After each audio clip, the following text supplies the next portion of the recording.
at 236-5700. And this morning, we're making sure that you stay safe this holiday season. Emily Deem is live in the town of Menasha with more. Hi, Emily. Good morning, Rachel and Pete. Hi, everybody. Yeah, this morning we have Fox 11's 11 tips for a safe holiday season. Right now, Jason Weber is here with me with the Town of Menasha Police Department to tell us how you can stay safe this morning during the holiday seasons. Jason, let's talk about money right away. Well, money, a lot of times when we're out, in the middle of the holiday season, as we are right now, we're out shopping. And when we're shopping, we're paying for our purchases. We want to make sure that we're not carrying excessive amounts of cash. So we ask people to carry credit cards, pay a lot of their purchases with credit cards, debit cards, because there's some built-in safety mechanisms with those too.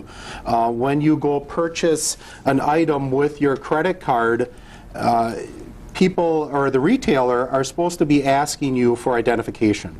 And what they're doing is they are checking to make sure not only that the signatures match, but to make sure that the photo on your driver's license is actually the person who's presenting the credit card. So we advocate to people that we want them to do most of their shopping and pay for most of their purchases with a credit card or a debit card. Because there have been incidents where something has been stolen, like your purse, and you say right away when something happens, what do you do right away once your purse or something has been stolen? The first thing what you're going to want to do is you're going to want to report that to law enforcement, because you're going to need a police report to further this investigation along, because you're going to need to go through the hassle and the headaches of canceling your credit cards, your debit cards, all those type of cards in your purse and your wallet. So you're going to want to make sure that you have that police report done initially. And purses, women have them in their carts and they could walk past and just leave them there. Exactly. That's one of the more common types of thefts that we see.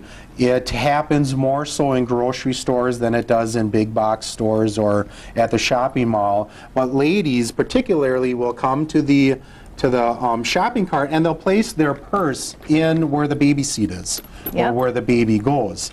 And they'll do their shopping and they'll get down to the end of the aisle and they may forget, a can of soup or, a hamburger helper or something. They'll leave that cart there with the purse and leave it unattended and walk all the way down to the end of the aisle to get whatever they forgot. And just in that 30 seconds or however long that takes, we've had purses stolen out of carts. Jason, real quick, you don't want to become distracted either. A lot of bags. Tell us about this. Right. A lot of bags here. As you can see, Pam here has been out shopping at the mall. She's got about 4, 5, 6 bags with her. We want to make sure that we don't get bogged down or get too distracted with the bags, so that it takes away our attention of what we're doing. If we're trying to get our keys out of the car or out of the purse to open up our car door, if we're making more purchases and fumbling around with our wallet or our purse.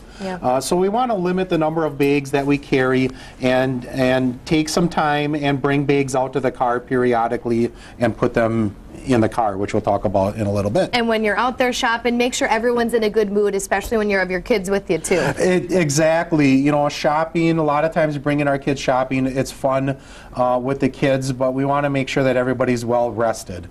We all know what happens when we're tired, when our kids are tired and we have a lot of things going on. It's just all bad. So we want to make sure that everybody's rested, everybody's in a good mood before we head out shopping.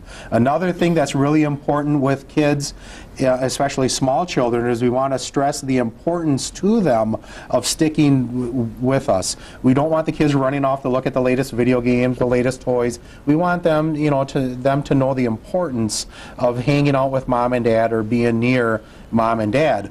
Now, the other thing, the last thing with the kids, heaven forbid anybody gets separated or something, we want to make sure that our children know who they can go to for some help.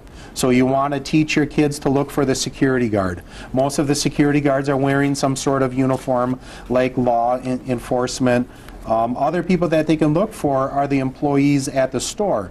So next time we're at the store with the kids, is, point out, who the clerks are, show them that they're wearing, a certain name tag, or they're wearing, like the Home Depot apron or something that signifies that that is an employee at the store. All right, Jason, thank you so much for the information you guys